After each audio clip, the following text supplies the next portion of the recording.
ఇలా హుజూర్ నగర్లో నకిలీ బంగారం విక్రయిస్తున్న ముఠాను పోలీసులు పట్టుకున్నారు.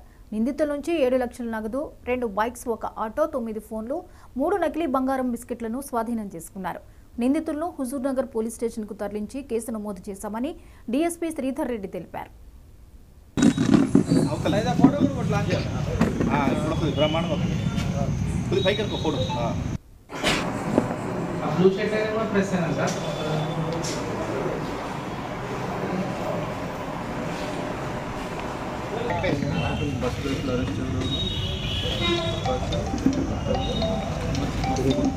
ఇక్కడ సాగర్ సిమెంట్స్ బ్యాక్ సైడ్ అక్కడికి అపాయింట్మెంట్ అక్కడ మాట్లాడుకున్నాం రమ్మని చెప్పేసి అంటే ఒక ఇద్దరు వ్యక్తులు అక్యూజ్డ్ నోముల ప్రకాష్ అలియాస్ వెంకటేశ్వరరావు వాళ్ళ బ్రదర్ నోముల మత్స్యగిరి వీళ్ళిద్దరూ కూడా మన ఆత్మకూరు మండలం యాదాద్రి భువనగిరి జిల్లా.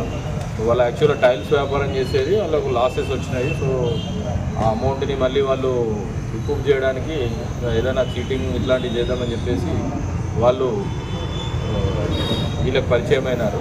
సో మేము కూడా కొంటున్నాము, మీకు కూడా కావాలంటే చెప్పండి అని చెప్పి వాళ్ళకు చైల్డ్ కరెన్సీ అంటే మామూలుగా పిల్లలు ఆటలు ఆడుకునే కరెన్సీ నోట్ల టైప్ ఉంటాయి కదా, అలాంటి బెండిల్స్ తయారు చేసుకొని వచ్చి మేము వెళ్తున్నాము, మీకు కూడా కావాలంటే చెప్పండి అంటే ఈ ఆశపడ్డ ఫిర్యాదుదారుడు గోపిరెడ్డి వెంకటరెడ్డి 7 లక్షల రూపాయలు రెడీ తీసుకొని అక్కడికి వెళ్తాడు.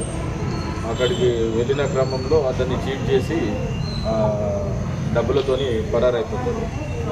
వాళ్ళు ఎటువంటి ఆనవాళ్ళు వదలరు, ఇనీషియల్గా ఎటువంటి ఆనవాళ్ళు కూడా లేవు. ఇక్కడ సాగర్ సిమెంట్స్ బ్యాక్ సైడ్ అక్కడికి అపాయింట్మెంట్ అక్కడ మాట్లాడుకున్నాం రమ్మని చెప్పేసి అంటే ఒక ఇద్దరు వ్యక్తులు అక్యూజ్డ్ నోముల